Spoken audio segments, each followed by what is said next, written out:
My weekly visits to Norman's house became very important to me. I really looked forward to going round there, and I think I valued the company as well as his wise words on my songs and the music industry. I saw a bit more of his wife, Eleanor, too. I would see her when she brought us tea and biscuits from the kitchen, and sometimes when Norman shouted out, she would pop in and raise his feet onto a little foot cushion that he had. Actually, the only time I saw Norman make any significant movement from the sofa was when he had his occasional digestive problems. He would disappear for a bit, and I noticed that when he did, Eleanor would usually turn up the volume on the kitchen radio for a while. About 6 months after this all started, Norman announced that he would be attending life drawing classes one evening a week, and he suggested that I keep his wife company while he was out. He said she might get a bit lost without him, and he said our Nellie doesn't do very much, so somebody a bit unexciting like me would probably be good company for her. And he said something else which at the time got me a bit worried. He said, our Nellie, she doesn't have many hobbies, but she has said she would like to show you her clippings. Now that threw me a bit, because I've never seen any clippings other than my own. I mean, I didn't know her that well, and it seemed a funny place to start. But I thought it might help if I showed an interest and paid her some compliments, so I rehearsed some opening lines, like, "Oh, your clippings are quite nice. They're very short and curly." I thought that might be a good place to start. Or I could say, "Ooh, your clippings smell much nicer than mine. I think that's because they contain much less fungus." Anyway, when I got round there, I realised I needn't have worried at all. It was nothing to do with toenails. No, it was newspaper clippings she wanted to show me. Yes, and also stories that she had collected from the earth-wide interweb and rather cleverly printed out from her computer. And what's even more amazing is that she had collected all of these clippings for me. Yes, she knew that I was always looking for inspiration for my songs. And she realised that to keep my creative juices flowing, I needed constant stimulation. And she just seemed to have a knack for finding ways to stimulate me. Writers like me sometimes get stuck, and she thought that these clippings might help when I had no idea what to write next. And she's absolutely right. This next song comes directly from one of Eleanor's clippings.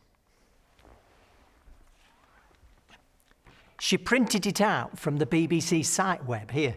It says, "Greg's sorry for swapping Jesus for sausage roll in nativity scene." Yes, can you believe that?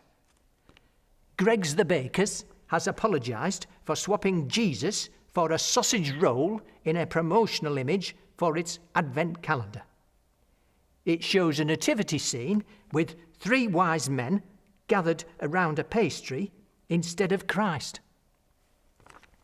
Look, here it is. And also I've noticed that one end has been bitten clean off. And there is no indication on this as to which end of Jesus it is. It goes on. Greg's has apologised for the image, saying it hadn't planned to upset anyone. Well, it's a bit late for that now. I am really grateful to Eleanor for bringing this shocking but very important subject to my attention. The advertisers and marketing people might have felt that it was a soft target. Actually, This one's a bit dry. But they did not reckon on artists like myself fighting back. I must warn you that this next song contains scenes which some listeners may find distressing. There are images of pastrification right from the start. It's called Sausage Roll.